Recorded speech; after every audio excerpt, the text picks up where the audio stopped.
MicroTech ഇന്റർനാഷണലും focus ഗ്രൂപ്പും ചേർന്ന് നൽകുന്ന ഗ്രീൻ എനർജി അവാർഡിന് മൂവാറ്റുപുഴ ഗ്രാൻഡ് സെന്റർ മാൾ അർഹരായി.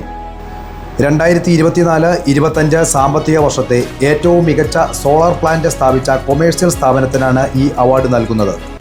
മൂവാറ്റുപുഴ താലൂക്കിലെ ഏറ്റവും വലിയ സോളാർ പ്ലാന്റാണ് ഗ്രാൻഡ് സെന്റർ മാളിൽ സ്ഥാപിച്ചിരിക്കുന്നത്. 500 കിലോവാട്ട് ആണ് പ്ലാന്റിന്റെ കപ്പാസിറ്റി. മാളിന്റെ കാർ പാർക്കിംഗ് ഏരിയ പൂർണ്ണമായും സോളാർ പാനൽ ഉപയോഗിച്ചാണ് നിർമ്മിച്ചിരിക്കുന്നത്.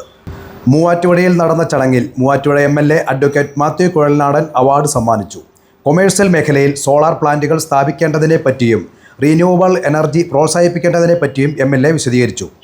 Focus Group CEO Franco Jose, general manager Mathew Kurian, business head Jodi John, Microtek International area manager Likhil Prakash, Grand Mall ഡയറക്ടർമാരായ ജോർജ് മാത്യു, യേശുദാസ് തോമസ് തുടങ്ങിയവർ സംസാരിച്ചു.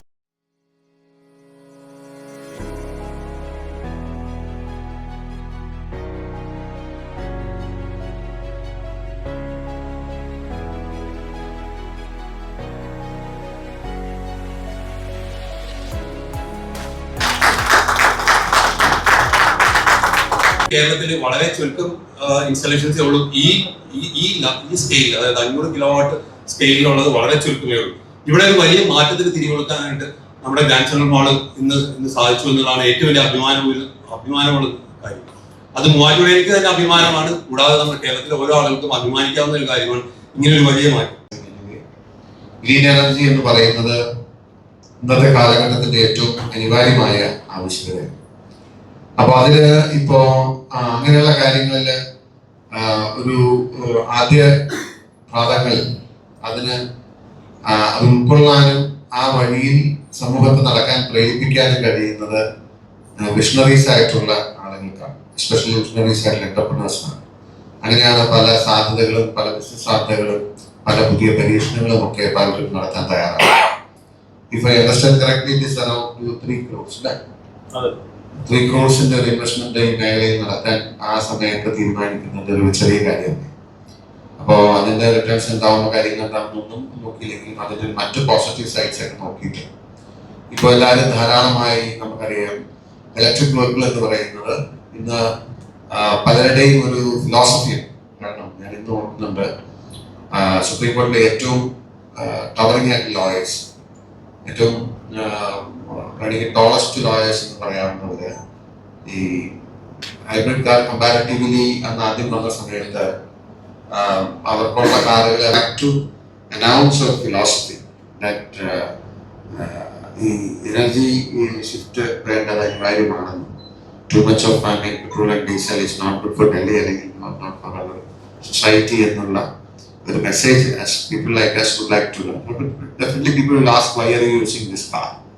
Then ബഹുമാനപ്പെട്ട MLA ചോദിച്ചു, ഇത്രയും ഇൻഡസ്ട്രി ഇത്രയും ആവുമോ, 500 കിലോവാട്ടിന് ഇത്രയും ആവുമോ എന്ന് ചോദിച്ചു. അപ്പൊ ഞങ്ങൾ പാർക്കിംഗ് ഏരിയ മുഴുവൻ ഞങ്ങളുടെ ലക്ഷ്യം, ഞങ്ങളുടെ ഒരു താല്പര്യം നമ്മൾ നെടുമ്പാശ്ശേരിയിലെ എയർപോർട്ടിൽ ചെയ്തിരിക്കുന്ന പോലെ ചെയ്യണം.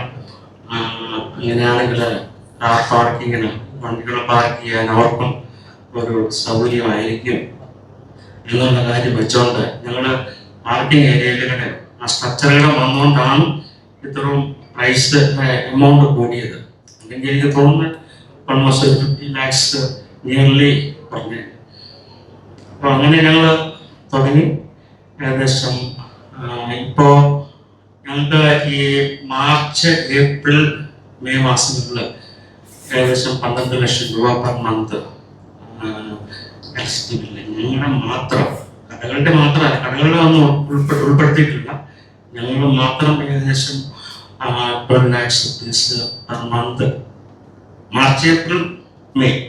മറ്റുള്ള മാസങ്ങളിൽ അത്രയും വരില്ല, അറൗണ്ട് 10 lakhs ആണ്. അത്രയും വെച്ച് ഒരു മാസം ആവുമായിരുന്നു. അപ്പോൾ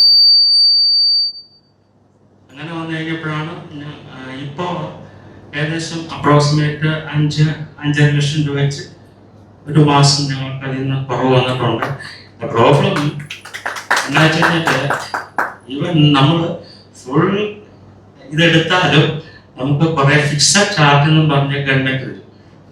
ആ ഫിക്സഡ് ചാർജ് എന്ന് പറഞ്ഞു കഴിഞ്ഞാൽ അത് കണ്ട് എനിക്ക് തോന്നുന്ന ഒരു 3 ലക്ഷം രൂപയുടെ അടുത്ത് ഫിക്സഡ് ചാർജ് തന്നെ ഉണ്ട് ഈ സോളാർ ഫിക്സ് ചെയ്ത് കഴിഞ്ഞാൽ തന്നെ. അത് നമ്മൾ എങ്ങനെ എത്ര കൂടുതൽ പ്രൊഡക്ഷൻ ഉണ്ടായാൽ തന്നെ നമ്മൾ ആ എമൗണ്ട് പേ. ഞങ്ങൾ ഏകദേശം ഇപ്പോൾ 2000 യൂണിറ്റ്സ് പെർ ഡേ അപ്രോക്സിമേറ്റ് കിട്ടുന്നുണ്ട്. ഡെഫിനറ്റ്ലി കോഴ്സ് റൈനിങ് സീസണിൽ it may reduce. June July ആ സമയങ്ങളിലൊക്കെ അല്പം കുറയുകയായിരിക്കും. ഓൾമോസ്റ്റ് 1600 to 2000 ആ റേഞ്ചിലേക്ക് വരുമായിരിക്കും. പക്ഷേ എനിക്ക് തോന്നുന്ന അധികം താഴെ പോവില്ല, 1600 താഴെ പോവില്ലായിരിക്കും. എനിവേ ഇത് ഫോക്കസ് എനർജി കാര്യമായിട്ട് ഞങ്ങൾ അസോസിയേറ്റ് ചെയ്ത് ഈ പ്രൊജക്റ്റ് വളരെ ഭംഗിയായിട്ട് ആത്മാർത്ഥയോടെ സിൻസിയറായിട്ട് ആ പ്രൊജക്റ്റ് കംപ്ലീറ്റ് ചെയ്തു. ഞങ്ങൾക്ക് അതിന് തീർച്ചയായിട്ടും അവരോട് നന്ദിയുണ്ട്, കടപ്പാടുണ്ട്. ഞങ്ങൾക്ക് ഇങ്ങനെയൊരു സാഹചര്യം ഒരിക്കലും അവാർഡ് തന്നതിനും ഞങ്ങൾക്ക് അതിനോടും ആ കാര്യത്തോടും നന്ദിയുണ്ട്. പ്രത്യേകിച്ച്